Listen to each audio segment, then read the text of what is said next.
ফুলের খুবই শখ আমাদের, আমার আর আমার মেয়ের। তার মধ্যে 2-3টো গাছ আমি তোমাদের সাথে শেয়ার করছি।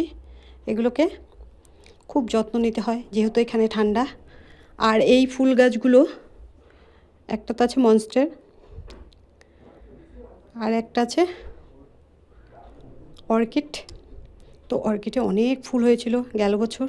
যেহেতু আমি ভিডিও নতুন দিচ্ছি, তো এখানে আমি ভিডিওগুলো তোমাদের কাছে নেক্সট টাইম ফুল হলে আমি শেয়ার করব। তো খুবই যত্ন নিতে লাগছে, কারণটা হলো এখানে প্রচণ্ড ঠান্ডা, কিছু কিছু পাতা একদমই খারাপ হয়ে যাচ্ছে। তো এগুলোর জন্য কিছু ব্যবস্থা নিতে হবে। আর গাছগুলো কি খুব সাবধানে রাখা হচ্ছে, কারণটা হচ্ছে বাইরে রাখলে একদমই খারাপ হয়ে যাবে। তো একটু ভেতরে ভেতরে রেখেই ভালো করে এদেরকে রাখা হচ্ছে।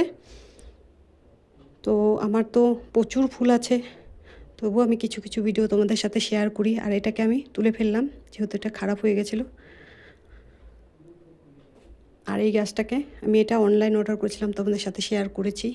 তো এটাকে বেঁধে দিতে হবে। এই গাছটা কিছুদিন আগে খুবই ভালো অবস্থা ছিল, এখন প্রচণ্ড খারাপ অবস্থা হয়ে গেছে কারণ ঠান্ডার কারণে। আর এটাতেও একটা নতুন পাতা বেরিয়েছে, পাতাটা খুবই সুন্দরভাবে বেরিয়েছে, তাই তোমাদের সাথে আবার শেয়ার করছি। তো ভালো লাগলে লাইক কমেন্ট করবে, সাবস্ক্রাইব করে পাশে থাকবে প্লিজ।